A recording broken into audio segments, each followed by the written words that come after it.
అందరికీ నమస్కారం. కార్యక్రమం ప్రారంభించే ముందు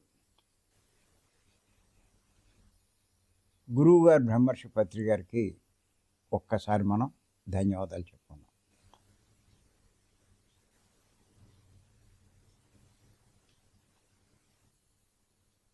గత కొన్ని రోజులుగా కబీరు సందేశాలు చెప్పుకుంటున్నాం. ఆయన చెప్పినటువంటి ఇంకొక సందేశం ఈరోజు చెప్పుకుందాం. ఇంకేతంటే కబీరు చెప్పినటువంటి ఏ విషయమైనా సరే బాగా ఆలోచించాలి, అర్థం చేసుకోవాలి.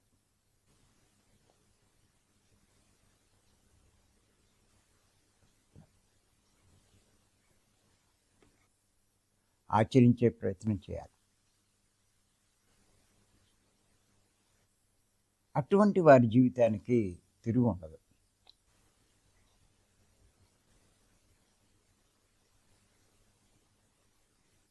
చేత ఈరోజు ఇంకొక సందేశం తెలుసుకుందాం. రాసుకోండి.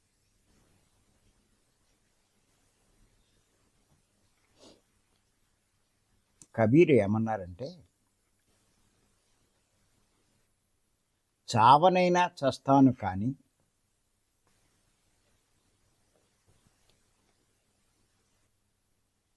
ఈ శరీర స్వార్థం కోసం ఎవ్వరిని యాచించను.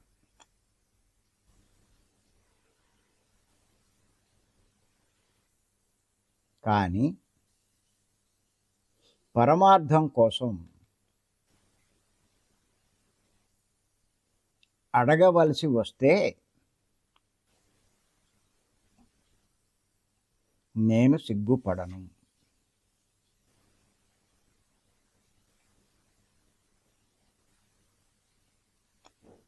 అని ఇచ్చిన సందేశం ఇది. చావనైనా చస్తాను కానీ ఈ శరీర స్వార్థం కోసం ఎవ్వరినీ యాచించను. కానీ పరమార్థం కోసం అడగవలసి వస్తే నేను సిగ్గుపడను.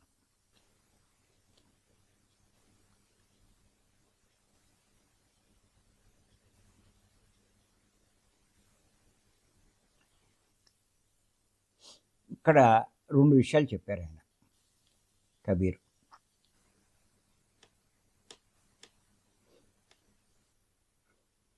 శరీరం కోసం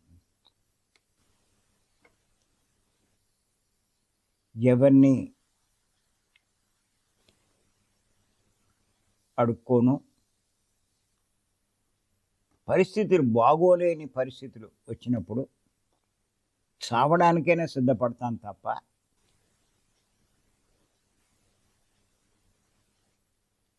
శరీరం కోసం ఎవరిని యాచించను. కానీ పరమార్థం కోసం అడగవలసి వస్తే నేను సిగ్గుపడను. ఇక్కడ పరమార్థము అంటే పరంలో ఆత్మకు కలిగే లాభం కోసం.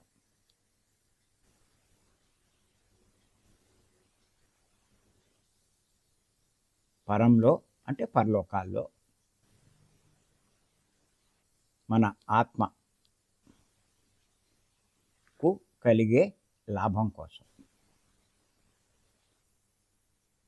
అడగవలసి వస్తే నేను సిగ్గుపడను.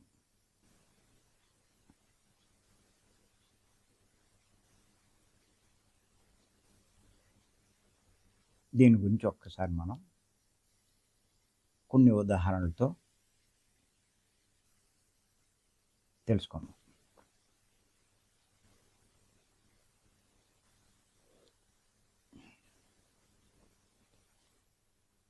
మన సొసైటీలోనే మనం తీసుకున్నట్లయితే చాలామంది ఎంతో ఆదర్శంతో ఇందులోకి వస్తారు, ఈ మార్గంలోకి, ఈ సొసైటీలోకి.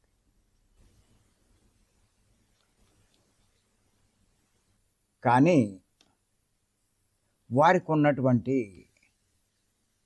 వనరులు, ఆదాయ వనరులు వదిలేసి ఇందులోకి రావడం వల్ల కొన్నాళ్ళకి చాలా ఇబ్బందులు ఎదుర్కొంటారు.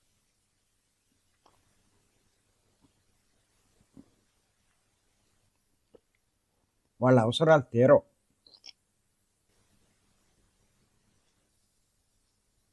అప్పుడు ఏం చేస్తారంటే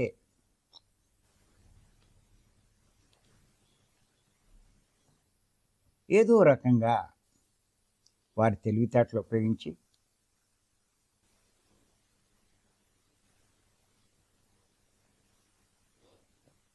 డబ్బులు సంపాదించే ప్రయత్నం చేస్తారు.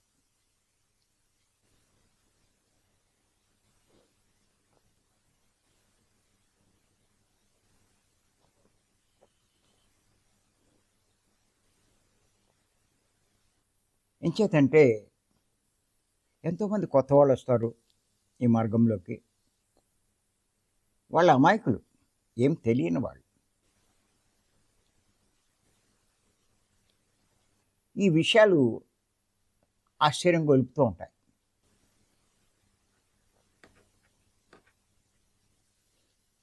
ఇందులో మూడో కన్నన్నా, సూక్ష్మ శరీర యానం అన్నా, గత జన్మలు చూసుకోవడం అన్నా, ఎవరో మాస్టర్లు కనిపించడం అన్నా, ఏదో సంకల్పం పెట్టి అనుకుంటే అయిపోవడం అనేది, ఇలా యాస్ట్రల్ సర్జరీసు, ఇప్పుడు విన్నవి ఇవన్నీను.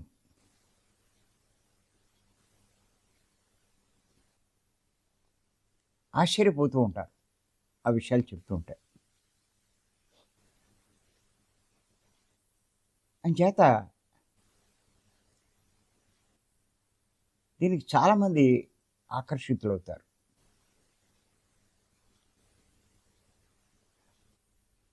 అలా ఆకర్షితులవుతారని వాళ్ళకి రకరకాల మాటలు చెప్పి వాళ్ళ దగ్గర డబ్బులు వసూలు చేస్తూ ఉంటారు, డబ్బులు అడుగుతూ ఉంటారు.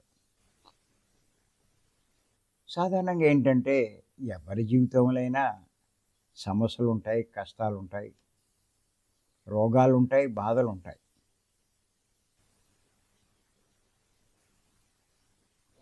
అవి బాధిస్తూ ఉంటాయి. అంచేత ఎవరో మాస్టర్ ఇలాంటి విషయాలు చెప్తూ ఉంటే పోలే మన సమస్యకు కూడా వాళ్ళు పరిష్కారం చెప్తారని, ఆడవాళ్ళు అవ్వచ్చు, మగవాళ్ళు అవ్వచ్చు, వాళ్ళని వెళ్ళి అడుగుతారు, ఏమండి పరిస్థితి ఎలా ఉంది, ఏం చేయమంటారు. వీళ్ళు కొన్ని పుస్తకాలు చదవడం, అలాగే కొంతమంది మెసేజ్లు వినడం ఇవన్నీ చేస్తారు. కాబట్టి వాళ్ళకున్న తెలివితేటలతో ఏమంటారంటే, నీలో కొన్ని బ్లాక్స్ ఉన్నాయి, అందుకే నీకు ఇలాంటి పరిస్థితి వచ్చింది అంటారు. మరి ఎలాగండి, మళ్ళీ వాళ్ళే అడుగుతారు. అప్పుడు నీ బ్లాక్స్ నేను క్లియర్ చేస్తాను, నా ఎనర్జీని నీకు పాస్ చేస్తాను, దానికి ఎంత ఖర్చు అవుతుంది అని చెప్పి ఏయో మాటలు చెప్తారు. లేకపోతే ఆ మాస్టర్ని పిలుస్తాను, ఈ మాస్టర్ని పిలుస్తాను, మరి దానికి ఇంత ఖర్చు పెట్టాల్సి వస్తుంది, అంత ఖర్చు పెట్టాల్సి వస్తుంది అని ఎన్నో చెప్పి ఈ డబ్బులే తీసుకుంటారు. పాపం వాళ్ళకి ఏం తెలుసు, అమాయకులు.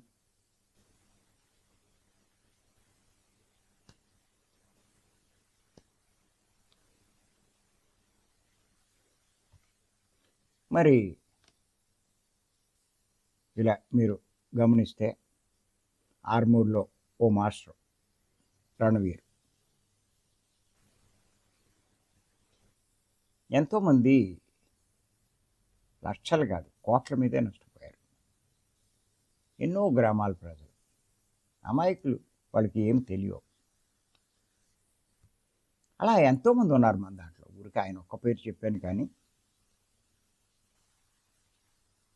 ఇలా మాయ మాటలు చెప్పి మీ సమస్య నేను పరిష్కరిస్తానని చెప్పి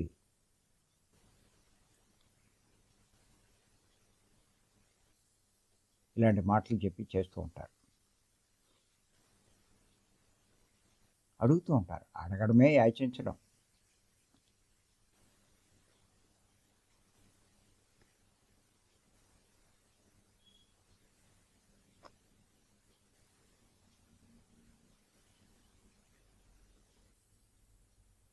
అలా యాచిస్తూ ఉంటారు, అడుగుతూ ఉంటారు. తన డబ్బులు పెంచుకుంటూ ఉంటారు. లక్షలు కాదు కోట్లు సంపాదిస్తారు. కొంతమంది మేము పిరమిడ్లు కడుతున్నామని అది పూర్తి చేయరు. వీళ్ళ సొంత ఇల్లు గొప్పగా తయారైపోతుంది.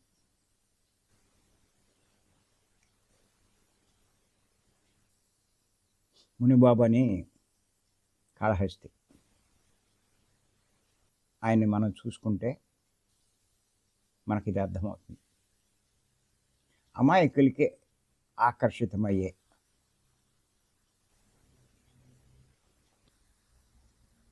ఈ సాధనలు చేయిస్తాడు. బాగా ఉత్తేజితం కలిగించే, మనసును ఉత్తేజితం కలిగించే ఆ రికార్డులు పెట్టి వాళ్ళు ధ్యానంలో కూర్చోబెడితే వింటూ మామూలుగా కళ్ళే మూసుకోకల్లా కళ్ళు తెరుచున్న వాళ్ళకి ఎంతో ఇన్స్పిరేషన్ వస్తుంది, ఊగిపోతూ ఉంటారు.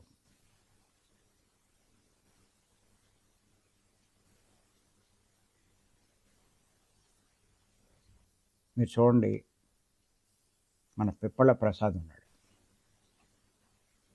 ఆ శివుడు పాట పెడతాడు ఆకన్నా. ఆ ఒక్క పాటతో ఆయన సక్సెస్ అయిపోయాడు.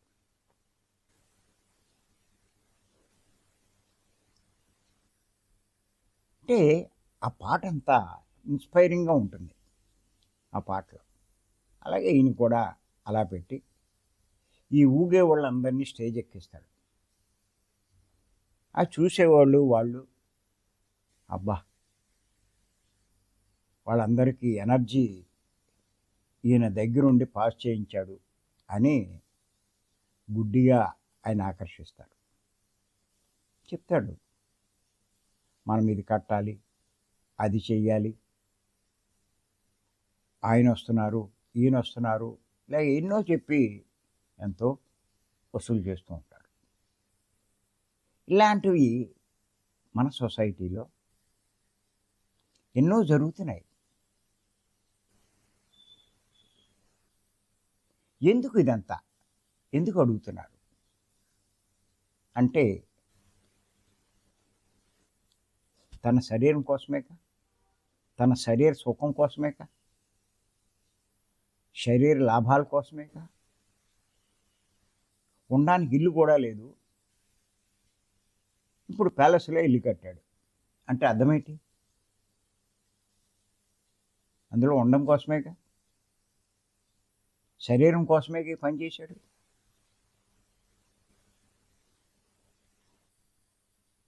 ఏమీ అడుక్కోపోతే నిజంగా వాడికి తిండికి కూడా ఇబ్బంది కలుగుతుంది అనుకోండి. కబీర్ ఏమన్నాడంటే,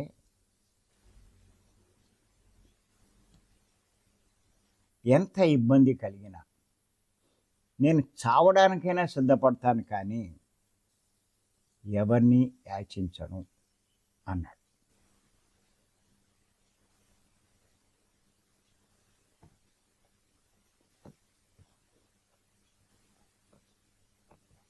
పత్రిక చెప్పారు.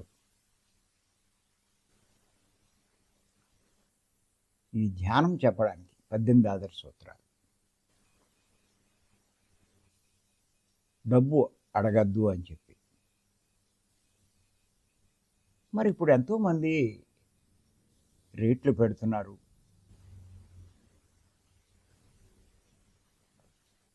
ఇలా అక్కడికి వచ్చినందుకు ఇంత ఇవ్వాలని చెప్పి డబ్బు అడుగుతున్నారు.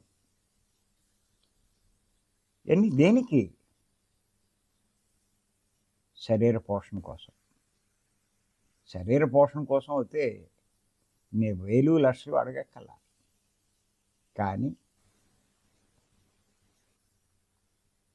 శరీర భోగాల కోసం చూడండి, శరీర పోషణకి అదొక రకం, అది కూడా వద్దన్నాడు ఆయన.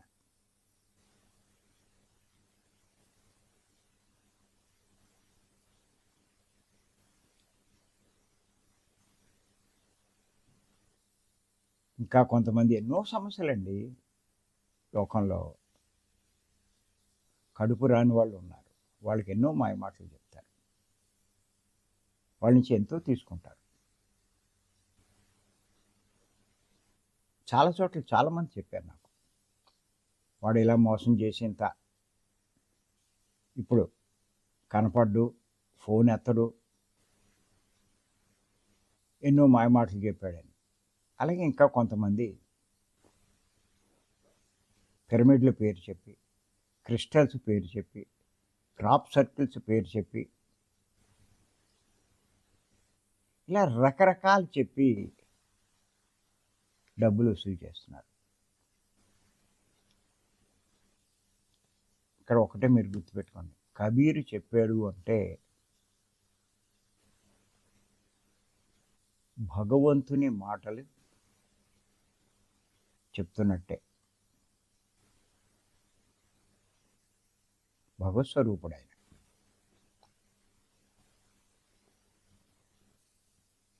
ఆ రూపంలో వచ్చి సందేశాలు ఇస్తూ ఉంటాడు. అలా వచ్చిన వాడే పత్రి గారు, ఈ గొప్ప గొప్ప వాళ్ళంతా కూడా. అందుకే వాళ్ళంత గొప్పవారు అయ్యారు. ఇలా స్వార్థాన్ని ప్రదర్శించిన వారు మళ్ళా అడ్రస్ ఉండరు.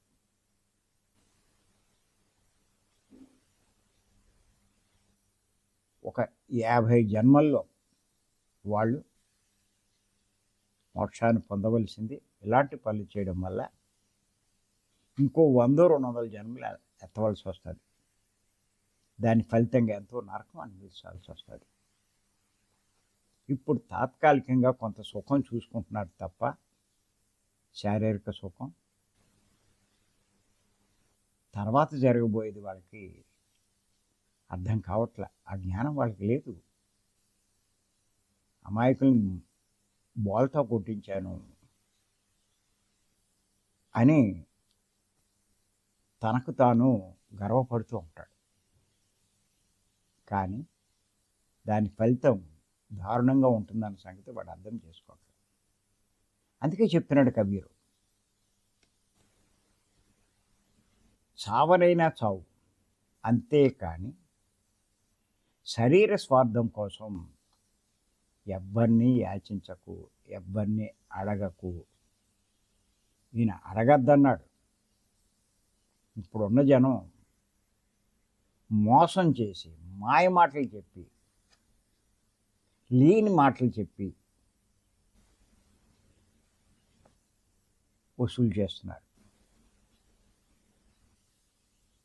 దాన్ని బట్టి మీరు అర్థం చేసుకోండి ఎలాంటి పరిస్థితి వాళ్ళకి ఎదురవుతుందో.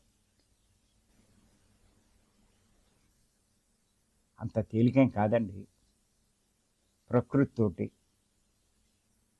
నా ఇష్టము, నా తెలివితేటలు అంటే కుదరదు.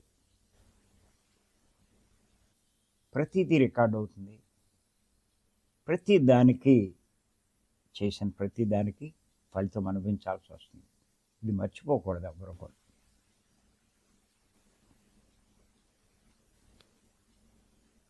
సరే, ఇలా చెప్పుకుంటూ వెళ్తే ఈ కబీర్ చెప్పినటువంటి ఈ వాక్యంలో ఎంత అర్థం ఉందో మనకు అర్థమవుతుంది. దాన్ని బట్టి మనం ఈ మార్గంలో పయనించేటప్పుడు చాలా జాగ్రత్తగా మనం ఎదరికెళ్ళాలి. గుడ్డిగా నమ్ముతున్నారని నీ తెలివిని ప్రదర్శిస్తే నీకంటా తెలివైనవాడు నిన్ను గమనిస్తున్నాడు అన్నది మర్చిపోకు. ఇంకా ఏం చెప్పాడంటే ఆయన, పరమార్థం కోసం అడగవలసి వస్తే నేను సిగ్గుపడను.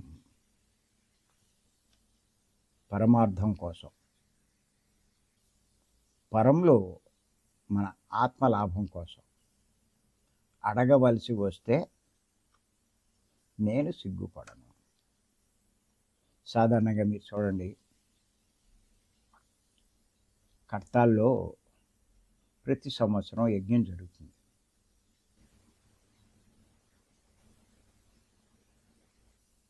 అలా కొన్ని చోట్ల నిస్వార్థంగా జరిగే యజ్ఞాలు కొన్ని ఉంటాయి.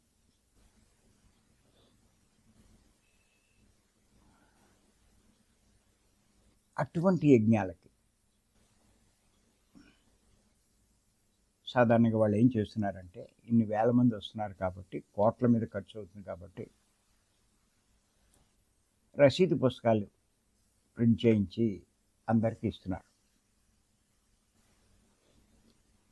సహజంగా చాలామందిలో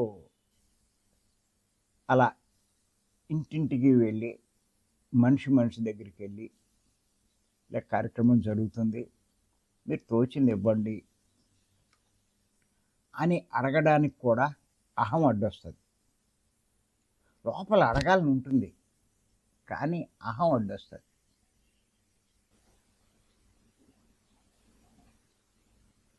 అంచేత అడగడానికి సిగ్గుపడుతూ ఉంటారు. ఆ పుస్తకం తీసుకోవాలన్నా తీసుకోరు.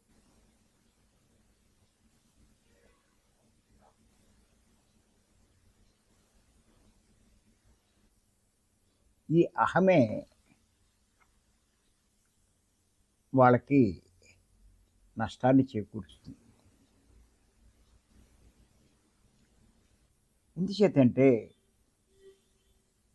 ఇతరుల ఆత్మకు లాభం కలిగించే పని మనం చేసినప్పుడు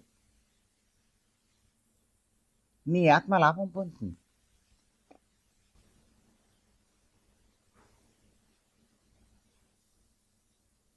నీ ఆత్మకు లాభం కలిగేది ఏదైనా సరే సిగ్గుపడకుండా, మొహమాట పడకుండా అడగచ్చు, తప్పేం కాదు. నీ స్వార్థం కోసం అయితే ఆలోచించు, కానీ పరమార్థం కోసం,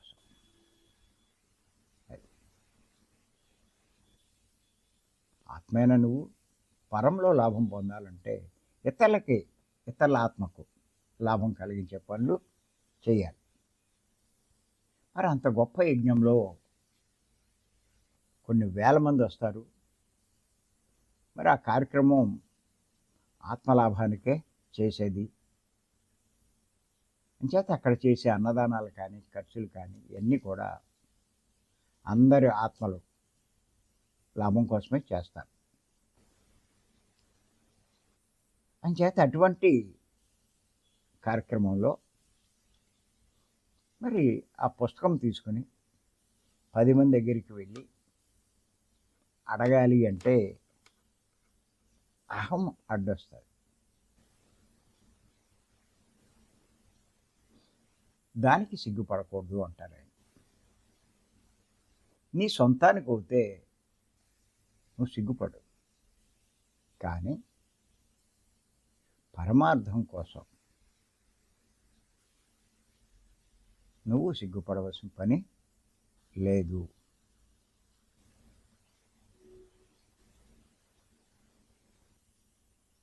నిజంగా పత్రి గారు ఇటువంటి యజ్ఞం పెట్టి ఇలా అడగడం వల్ల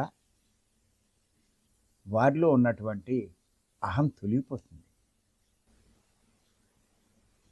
చాలామందికి ఇది అర్థం కాదు. అంచేత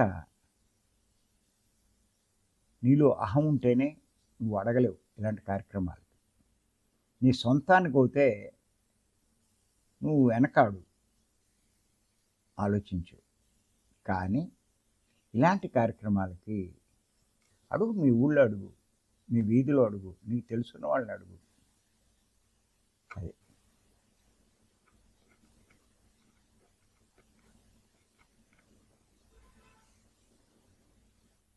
సాయి సచరిత్ర చదివేటప్పుడు అందులో షిరిడి బాబా ఆ భోజనం టైం అయ్యే ముందు బయటికి వెళ్ళి కాస్త భిక్ష అడిగేవాడంట. న్యాయంగా అంతటి వాడు వెళ్ళి భిక్ష అడగక్కల. ఆయన ఉన్న చోట కూర్చున్నా, ఆ మసీదులో కూర్చున్నా, ఎవరో ఒకరు పట్టుకొచ్చి ఆయనకి ఇస్తారు. ఏం కావాలంటే అవి పట్టుకొస్తారు. ఆయనకి ఏ లోటు ఉండదు. కానీ ఎందుకు వెళ్ళి అడిగేవాడు అంటే చెప్పే విషయం ఏంటంటే, ఆయనలో ఉన్న అహం పోవడానికే. అహం ఉన్నవాడు రోడ్డు మీద అడగలేడు, అడుక్కోలేడు. బుద్ధుడు కూడా భిక్షాటన చేసే కారణం అదేనట. అంతంత గొప్పవాళ్ళు అయ్యి ఉండి కూడా. అంచేత నిజంగా మనకి కబీరు చెప్పే మాటలు ఎలాంటి మాటలు ఒక్కసారి అర్థం చేసుకోండి.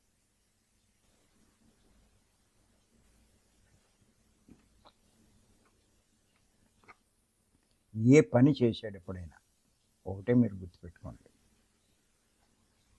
ఈ పని ఆత్మకు లాభమా కాదా అన్నది ఆలోచించి చేయాలి. అంచేత చాలా సింపుల్గా చెప్పారు ఆయన మనకి ఈ విషయాలు.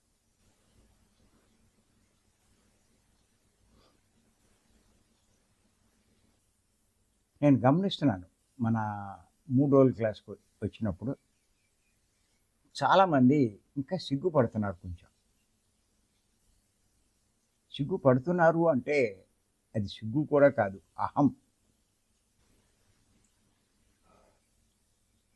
ఎంతోమంది చక్క సర్వీస్ చేస్తున్నారు, రకరకాల సర్వీస్. వాళ్ళు కూడా పంచుకోవచ్చు, వాళ్ళు చేస్తున్నారు, మనం ఎందుకు కాదు.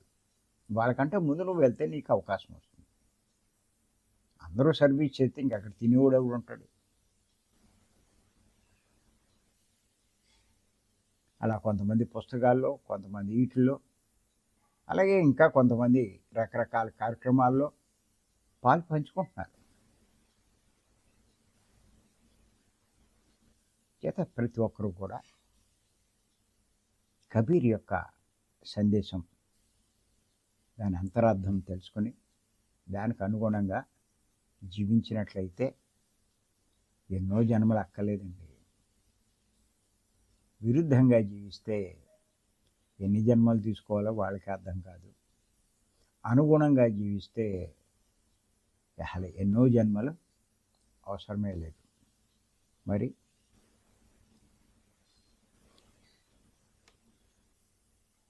ఈ అవకాశం ఇచ్చిన మీ అందరికీ ధన్యవాదాలు.